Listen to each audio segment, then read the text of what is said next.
Hello दोस्तों, welcome back to my channel study with Pinky. तो आज हम देखेंगे मानव जनन तंत्र से संबंधित सभी महत्वपूर्ण प्रश्न जो हमारे एग्ज़ाम के व्यू से अति महत्वपूर्ण है। तो चलिए देखते हैं आज का पहला क्वेश्चन। तो हमारा पहला क्वेश्चन है, मादा जनन अंग नहीं है। इसके ऑप्शन है, ऑप्शन ए अंडाशय, ऑप्शन बी गर्भाशय, या ऑप्शन सी अंडवाहिनी, या ऑप्शन डी शुक्राशय। तो हमारे क्वेश्चन का सही आंसर होगा ऑप्शन डी शुक्राशय। शुक्राशय जो होता है वो नर जनन तंत्र का भाग होता है, इसलिए यह मादा जनन अंग का भाग नहीं है। नेक्स्ट क्वेश्चन, मानव उत्पत्ति वाला है, मतलब मनुष्य की जो उत्पत्ति हुई है वो किस प्रकार के जनन से हुआ है। तो हमारा ऑप्शन है, ऑप्शन ए लैंगिक जनन, बी कायिक जनन, या सी अलैंगिक जनन, या फिर डी इनमें से सभी। तो हमारा सही आंसर होगा ऑप्शन ए लैंगिक जनन। मनुष्य एक लिंगी प्राणी है जिसमें नर और मादा युग्मक अलग अलग शरीर में बनते हैं। निषेचन के पश्चात नए जीव की उत्पत्ति होती है। लैंगिक जनन में मेल और फीमेल गैमेट दोनों की आवश्यकता होती है, इसलिए मानव की जो उत्पत्ति हुई है वो लैंगिक जनन के द्वारा हुआ है। नेक्स्ट क्वेश्चन, मानव में निषेचन होता है। इसके ऑप्शन है, ऑप्शन ए आंतरिक निषेचन, ऑप्शन बी बाह्य निषेचन, ऑप्शन सी दोनों यानी आंतरिक और बाह्य दोनों, या फिर ऑप्शन डी इनमें से कोई नहीं। तो हमारा सही आंसर है ऑप्शन ए आंतरिक निषेचन। मनुष्य में जो निषेचन होता है वो शरीर के अंदर होता है, इसलिए जो निषेचन का प्रकार है वो आंतरिक निषेचन। यदि किसी जीव में निषेचन शरीर के बाहर होता है तो उसे हम बाह्य निषेचन कहते हैं। नेक्स्ट क्वेश्चन, निषेचन संपन्न होता है। ऑप्शन ए गर्भाशय में, ऑप्शन बी अंडाशय में, ऑप्शन सी अंडवाहिनी में, या ऑप्शन डी इनमें से कोई नहीं। तो हमारा सही आंसर होगा ऑप्शन सी अंडवाहिनी, जिसे हम फैलोपियन नलिका भी कहते हैं। मनुष्यों में निषेचन की प्रक्रिया अंडवाहिनी में होती है। नेक्स्ट क्वेश्चन, भ्रूण और गर्भाशय के बीच संपर्क में आने वाली संरचना को कहते हैं। ऑप्शन ए अंडवाहिनी, ऑप्शन बी अपरा, या ऑप्शन सी वृषण, या फिर ऑप्शन डी योनि। तो इसका सही आंसर होगा ऑप्शन बी अपरा। अपरा के द्वारा जो शिशु होता है उसे माता से पोषण प्राप्त होता है, और शिशु के अंदर जो भी एक्सक्रीटरी प्रोडक्ट बनते हैं यानी कि जो अपशिष्ट पदार्थ बनते हैं वो अपरा के द्वारा ही बच्चे से माता में पहुंचता है, फिर उसके द्वारा शरीर से बाहर निकाला जाता है। नेक्स्ट क्वेश्चन, नर एवं मादा युग्मक होते हैं। ऑप्शन ए अगुणित, ऑप्शन बी द्विगुणित, या ऑप्शन सी अगुणित तथा द्विगुणित दोनों, या फिर ऑप्शन डी इनमें से कोई नहीं। तो इसका सही आंसर होगा ऑप्शन ए।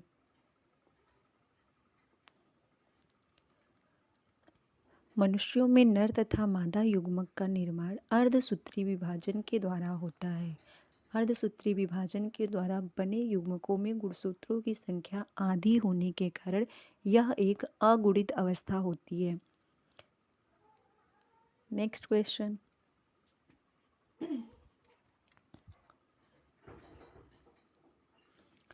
युग्मनज होता है।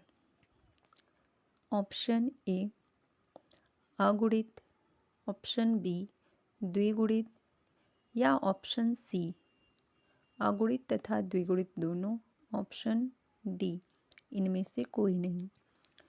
तो इस क्वेश्चन का सही आंसर है ऑप्शन बी द्विगुणित अवस्था। युग्मनज जो होती है ये निषेचन पश्च घटना होती है, अर्थात निषेचन के पश्चात जाइगोट बनता है जिसे हम हिंदी में युग्मनज कहते हैं। युग्मक जो होते हैं अगुणित अवस्था होती है, नर और मादा युग्मक मिलकर युग्मनज का निर्माण करते हैं जिससे अगुणित तथा द्विगुणित अवस्था मिलकर द्विगुणित अवस्था का निर्माण करती है जिसे हम युग्मनज या फिर जाइगोट कहते हैं। चलिए देखते हैं नेक्स्ट क्वेश्चन। अंडोत्सर्ग हॉर्मोन्स द्वारा प्रेरित होता है। Option a testosterone, option b progesterone या फिर ऑप्शन सी एस्ट्रोजन या ऑप्शन डी एफएसएच तथा एलएचएस हॉर्मोन्स। इस क्वेश्चन का सही आंसर होगा ऑप्शन डी एफएसएच तथा एलएचएस हॉर्मोन्स। एफएसएच का फुल फॉर्म है फॉलिकल स्टिमुलेटिंग हॉर्मोन्स तथा एलएच का फुल फॉर्म है ल्यूटिनाइजिंग हॉर्मोन्स। फीमेल में जब ल्यूटिनाइजिंग हॉर्मोन्स की मात्रा ज़्यादा हो जाती है या बोल सकते हैं कि सर्ग होता है, ल्यूटिनाइजिंग सर्ग की अवस्था में अंडोत्सर्ग की प्रक्रिया होती है। अंडोत्सर्ग की प्रक्रिया मेंस्ट्रुअल साइकिल के 14वें दिन होता है। Next question.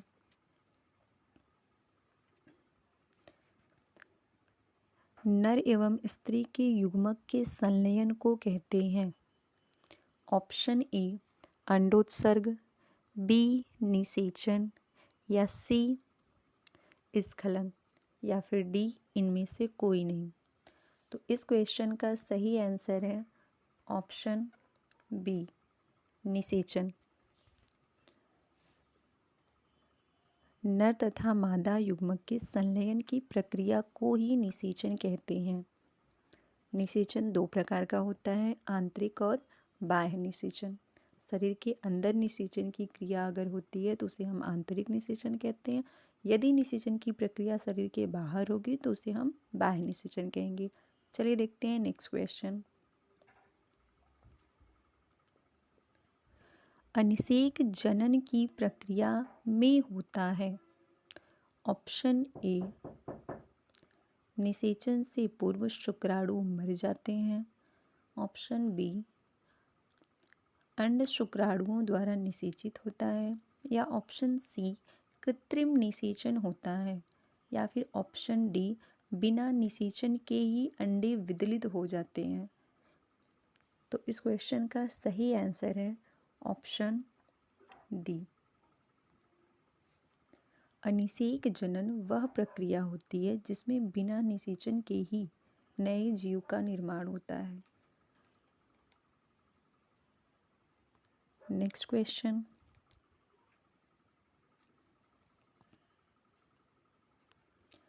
केवल नर में पाई जाने वाली ग्रंथि है, मतलब ऐसी ग्रंथि जो केवल मेल में पाई जाती है। इसके ऑप्शन है ए प्रोस्टेट ग्रंथि, बी पेरिनियल ग्रंथि या डी काउपर ग्रंथि या फिर सभी। इस क्वेश्चन का सही आंसर है ऑप्शन ए प्रोस्टेट ग्रंथि मेल में पाई जाने वाली ग्रंथि है। यह ग्रंथि फीमेल में अनुपस्थित होती है। Next question. शुक्राणुओं का निर्माण होता है। ऑप्शन है ऑप्शन ए वृषण में, ऑप्शन बी अंडाशय में, या फिर ऑप्शन सी यकृत में, या फिर गर्भाशय में। तो इस क्वेश्चन का सही आंसर है ऑप्शन ए वृषण में। वृषण एक मिश्रित ग्रंथि होती है, अर्थात वृषण जो होता है वो एक मिक्स्ड ग्लैंड होता है। इसमें एक्सोक्राइन तथा एंडोक्राइन दोनों प्रकार के ग्लैंड होते हैं।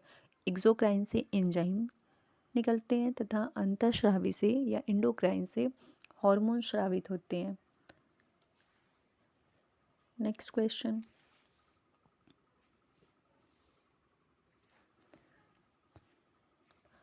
नर में द्वितीयक लैंगिक लक्षण उत्पन्न करने वाला हॉर्मोन्स है। मतलब ऐसा कौन सा हॉर्मोन्स है जिसके कारण पुरुषों में दाढ़ी मूंछ आना, कंधा चौड़ा होना, आवाज़ भारी होना, ये सभी लक्षण प्रदर्शित होते हैं। तो इसके ऑप्शन है एस्ट्रोजन, बी प्रोजेस्टेरॉन, सी रिलैक्सिन या डी टेस्टोस्टेरॉन। तो इस क्वेश्चन का सही आंसर है ऑप्शन डी टेस्टोस्टेरॉन। टेस्टोस्टेरॉन के कारण ही पुरुषों में द्वितीयक लैंगिक लक्षणों का प्रदर्शन होता है, जैसे दाढ़ी मूंछ आना, कंधा चौड़ा होना, आवाज़ भारी होना एक्सेट्रा। नेक्स्ट क्वेश्चन, जब नर और मादा को बाह्य लक्षणों के आधार पर पहचाना जा सकता है तो उसे कहते हैं। इसके ऑप्शन है ऑप्शन ए एकलिंगी, ऑप्शन बी लैंगिक द्विरूपता, ऑप्शन बी उभयलिंगी या ऑप्शन डी इनमें से कोई नहीं। तो इस क्वेश्चन का सही आंसर होगा ऑप्शन बी लैंगिक द्विरूपता। लैंगिक द्विरूपता क्या होता है? तो जब नर और मादा अलग अलग शरीर पर पाए जाते हैं और उनमें बाह्य लक्षणों के आधार पर हम भिन्नता देख सकते हैं, तो इसे लैंगिक द्विरूपता कहते हैं। नेक्स्ट क्वेश्चन,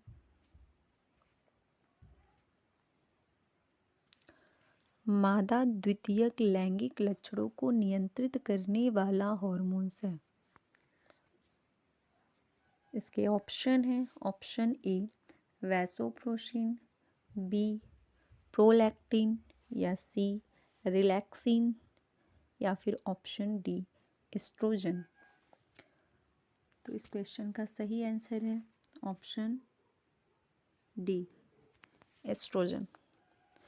एस्ट्रोजन हार्मोन्स के कारण इसके साथ एक और हार्मोन्स होता है प्रोजेस्टेरॉन हार्मोन्स, जो फीमेल में द्वितीयक लैंगिक लक्षणों को प्रदर्शित करता है, जैसे आवाज़ पतला होना, स्तन ग्रंथियों का बड़ा होना, कंधा कम चौड़ा होना इत्यादि। नेक्स्ट क्वेश्चन, महिलाओं में मासिक चक्र की अवधि होती है। ऑप्शन ए 10 से 20 दिन, ऑप्शन बी 12 से 18 दिन, ऑप्शन सी 28 दिन या ऑप्शन डी 42 दिन। तो इस क्वेश्चन का सही आंसर है ऑप्शन सी 28 दिन। मेंस्ट्रुअल साइकिल का जो एक एवरेज समय माना जाता है वो होता है 28 दिन। ये मेंस्ट्रुअल साइकिल किसी में ज़्यादा और कम दिन का हो सकता है। नेक्स्ट क्वेश्चन,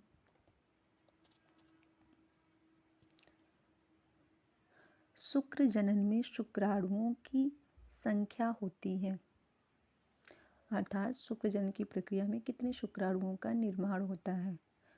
तो इसके ऑप्शन है option a 3, option b 4, option c 6, option d 5।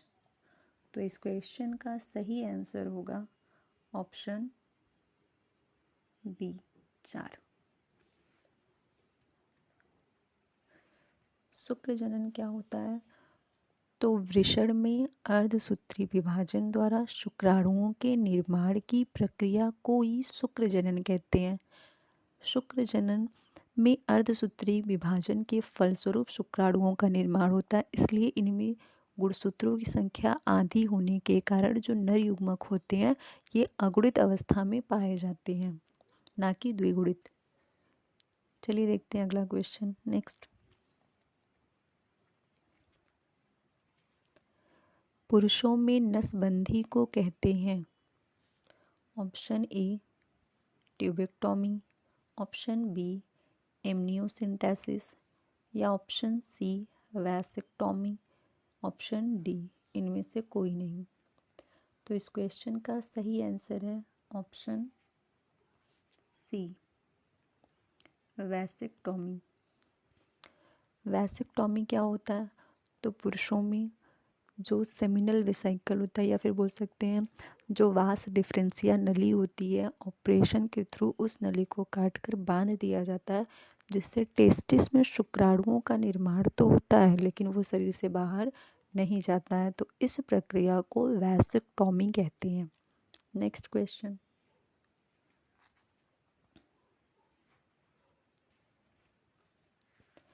परिवार नियोजन हेतु महिलाओं में प्रयोग किए जाने वाली जो विधि है वो है ऑप्शन ए ट्यूबेक्टोमी, बी एमनियोसिंटेसिस, या फिर सी वैसेक्टोमी, डी इनमें से कोई नहीं।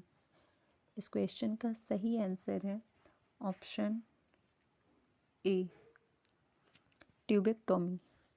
ट्यूबेक्टोमी क्या होता है?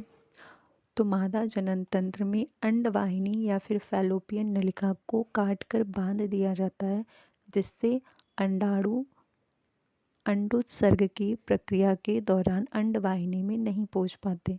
यदि अंडाणु अंडवाहिनी में नहीं पहुंच पाएंगे तो निषेचन की प्रक्रिया नहीं होगी।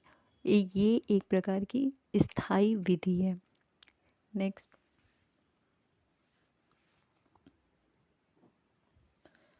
पुरुषों में शुक्र जनन कितने वर्ष के पश्चात प्रारंभ होता है?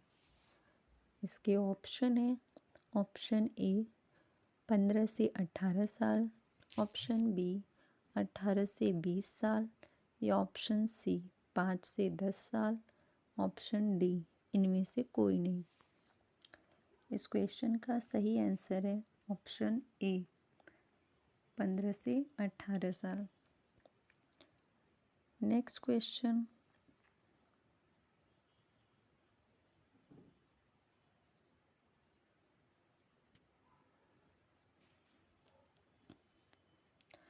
किस हॉर्मोन्स को गर्भावस्था यानी प्रेगनेंसी के हॉर्मोन्स कहते हैं?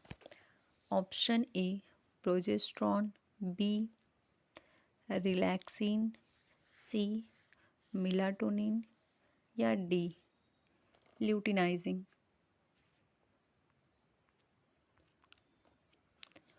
तो इस क्वेश्चन का सही आंसर है ऑप्शन ए प्रोजेस्टेरॉन।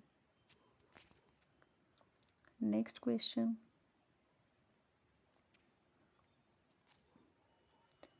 भ्रूण का विकास कहा जाता है?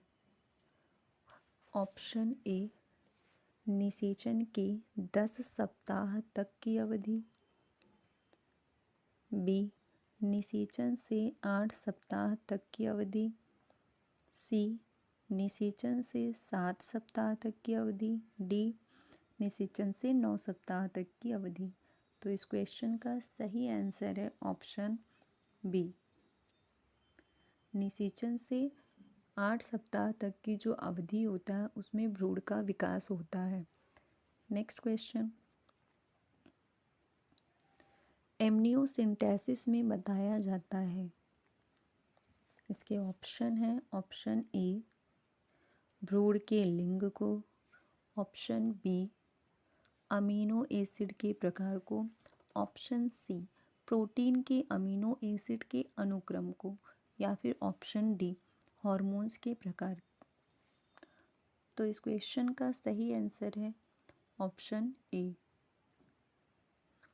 भ्रूण के लिंग को। अर्थात एमनियोसिंटेसिस क्या होता है? तो जब शिशु गर्भ में होता है अर्थात माँ के गर्भ में होता है तो उसे कोई प्रॉब्लम नहीं हो या कोई प्रॉब्लम है उसका पता लगाने के लिए गर्भ में ही जब पता लगाया जाता है तो उसे हम एमनियोसिंटेसिस कहते हैं। और इस प्रक्रिया के दौरान बच्चे का लिंग भी जान सकते हैं कि वो बच्चा जो है वो मेल है कि फीमेल। Next question.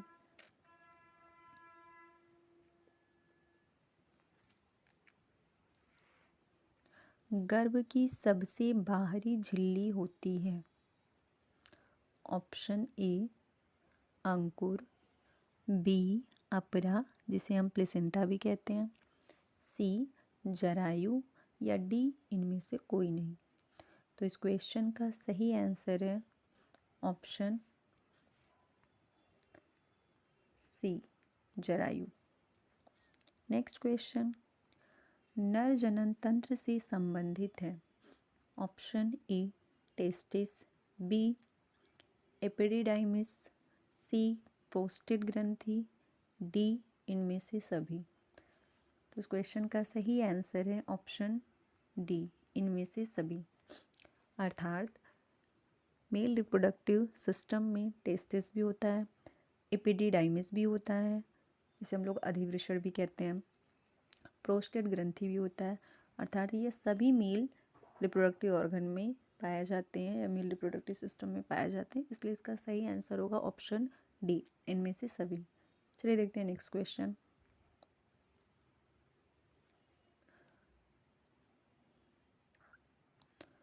दूध बनाने की क्रिया को नियंत्रित करता है।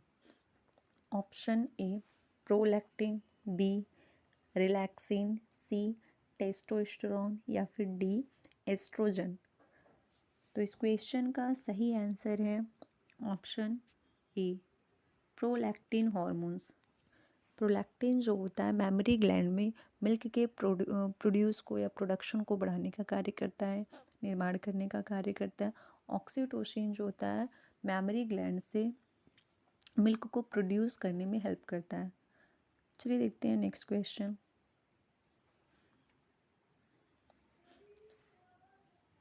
एक अस्थायी ग्रंथि है। इसके ऑप्शन है पीयूष ग्रंथि, बी यकृत ग्रंथि, सी प्रोस्टेट ग्रंथि या फिर डी कार्पस ल्यूटियम ग्रंथि। तो इस क्वेश्चन का सही आंसर है ऑप्शन डी कार्पस ल्यूटियम ग्रंथि। कार्पस ल्यूटियम क्या होता है? तो ये एक प्रकार का अनस्टेबल ग्लैंड होता है जो कि बनता रहता है, बिगड़ता रहता है। मतलब ओव्यूल्यूशन के पश्चात इस ग्रंथि का निर्माण होता है, ठीक कुछ समय पश्चात ये ग्रंथि जो होती है स्वयं नष्ट हो जाती है, इसलिए इस ग्रंथि को हम एक प्रकार की अस्थायी ग्रंथि भी बोल सकते हैं। चलिए देखते हैं नेक्स्ट क्वेश्चन। रजोधर्म क्रिया होती है, मीन्स मेंस्ट्रुअल साइकिल किस में होता है? ऑप्शन ए पुरुषों में, बी केवल महिलाओं में, सी पुरुषों तथा महिलाओं दोनों में, डी इनमें से कोई नहीं। तो इस क्वेश्चन का सही आंसर है ऑप्शन बी केवल महिलाओं में। नेक्स्ट क्वेश्चन, ओवरी एक प्रकार की ग्रंथि है, अर्थात जो अंडाशय होती है वो किस प्रकार की ग्रंथि है? ऑप्शन ए अंतःस्रावी, ऑप्शन बी बहिस्रावी या ऑप्शन सी मिश्रित ग्रंथि, ऑप्शन डी इनमें से कोई नहीं। तो इस क्वेश्चन का सही आंसर है ऑप्शन सी मिश्रित ग्रंथि। हमारा अंडाशय जो होता है वो एक प्रकार की मिश्रित ग्रंथि होती है, अर्थात इसमें बहिस्रावी और अंतःस्रावी दोनों प्रकार की ग्रंथियाँ होती हैं। बहिस्रावी से एंजाइम स्रावित होते हैं यानी कि अंडाणु स्रावित होते हैं, और अंतःस्रावी से हार्मोन स्रावित होते हैं। और हमारे शरीर में टोटल 3 मिश्रित ग्रंथियाँ होती हैं। एक हमारे पाचन तंत्र में होता है जिसे हम अग्नाशय बोलते हैं, और एक हमारे मेल में होता है जिसे हम टेस्टिस बोलते हैं, और एक फीमेल में होता है जिसे हम लोग अंडाशय बोलते हैं। चलिए देखते हैं नेक्स्ट क्वेश्चन। ओवरी का कार्य होता है, ऑप्शन ए शुक्राणुओं का निर्माण, बी ओवम का निर्माण, सी शुक्राणु तथा ओवम दोनों का निर्माण, डी इनमें से कोई नहीं। इस क्वेश्चन का सही आंसर है ऑप्शन बी ओवम का निर्माण। ओवरी जो होता है अर्धसूत्रीय विभाजन द्वारा अंडाणुओं का निर्माण करता है, जो कि एक प्रकार की अगुणित अवस्था होती है। निषेचन के पश्चात यह जाइगोट का निर्माण करता है। नेक्स्ट क्वेश्चन, oogenesis विधि द्वारा ओवम का निर्माण होता है, अर्थात oogenesis प्रोसेस में मतलब अंड जनन प्रक्रिया में अंडाणुओं का निर्माण किस विभाजन द्वारा होता है? ऑप्शन ए समसूत्री, ऑप्शन बी अर्धसूत्री, या ऑप्शन सी असूत्री, या डी इनमें से कोई नहीं। तो इस क्वेश्चन का सही आंसर है ऑप्शन बी अर्धसूत्री। मादा के अंडाशय में अर्धसूत्री विभाजन द्वारा अंडाणुओं के निर्माण की प्रक्रिया को अंडजनन कहते हैं। इसे हम इंग्लिश में oogenesis कहते हैं। नेक्स्ट क्वेश्चन, शुक्राणु जनन कहते हैं। इसके ऑप्शन है ऑप्शन ए शुक्राणुओं के निर्माण, बी ओवम का निर्माण, सी दोनों का निर्माण यानी कि शुक्राणु और ओवम दोनों का निर्माण, डी इनमें से कोई नहीं। तो इस क्वेश्चन का सही आंसर है ऑप्शन ए शुक्राणुओं का निर्माण। शुक्राणु जनन या शुक्र जनन क्या होता है? तो वृषण में अर्धसूत्री विभाजन द्वारा शुक्राणुओं के निर्माण की प्रक्रिया को ही शुक्र जनन कहते हैं। और इस प्रकार से बने शुक्राणुओं में जो गुणसूत्र होते हैं वो आधे हो जाते हैं, यानी कि बोल सकते हैं कि अकुड़ित अवस्था होती है। नेक्स्ट क्वेश्चन,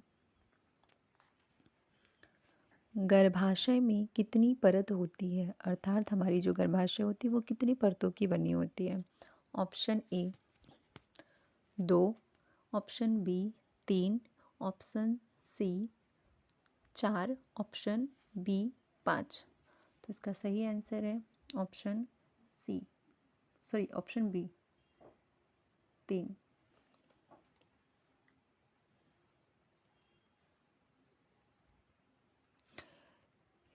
तीनों नाम है एक्टोमेट्रियम, मायोमेट्रियम एंड इंडोमेट्रियम। इंडोमेट्रियम जो होती है वो सबसे आंतरिक परत होती है जो मेंस्ट्रुअल साइकिल के दौरान टूटती रहती है और बनती रहती है।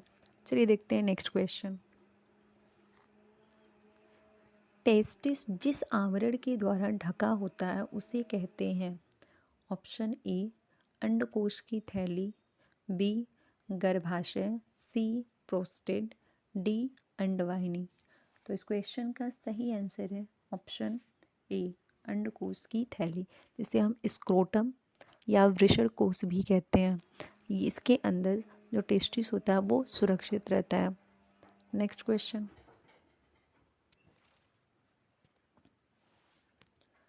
टेस्टिस का तापमान होता है?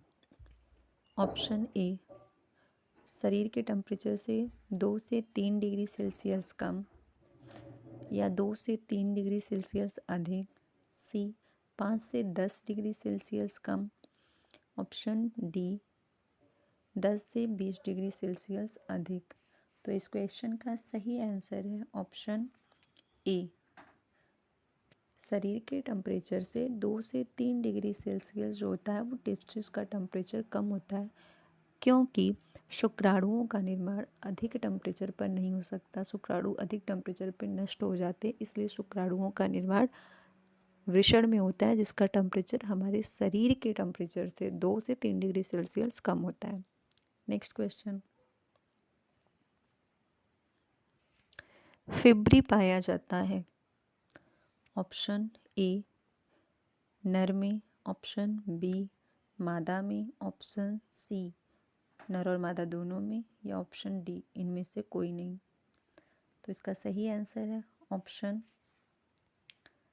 बी मादा में। फिब्री क्या होती है? तो ये अंडाशय से लगी हुई एक झालरनुमा संरचना होती है जिसका कार्य अंडोत्सर्ग के पश्चात अंडाणुओं को पकड़ना होता है। अर्थात जो अंडाणु होते हैं वो अगतिशील होने के कारण फिब्री उसको पकड़ने का कार्य करती है। नेक्स्ट क्वेश्चन,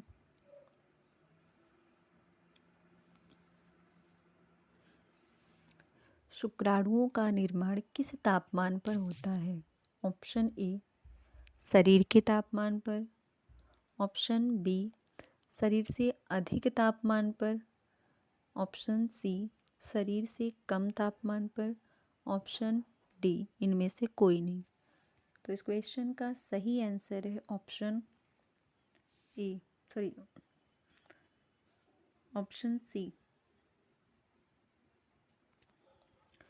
शरीर से कम तापमान पर, अर्थात शुक्राणुओं का निर्माण जो होता है हमारे शरीर से कम टेम्परेचर पर होता है। अधिक टेम्परेचर पर शुक्राणु जो होते हैं वो नष्ट हो जाते हैं, इसलिए जो टेस्टिस का टेम्परेचर होता है वो हमारे शरीर के टेम्परेचर से 2 से 3 डिग्री सेल्सियस कम होता है। नेक्स्ट क्वेश्चन, युग्मक जनन कहते हैं ऑप्शन ए भ्रूण के निर्माण को, ऑप्शन बी युग्मनज को, ऑप्शन सी दोनों को, या फिर ऑप्शन डी युग्मक निर्माण को। तो इस क्वेश्चन का सही आंसर है ऑप्शन डी, युग्मक निर्माण।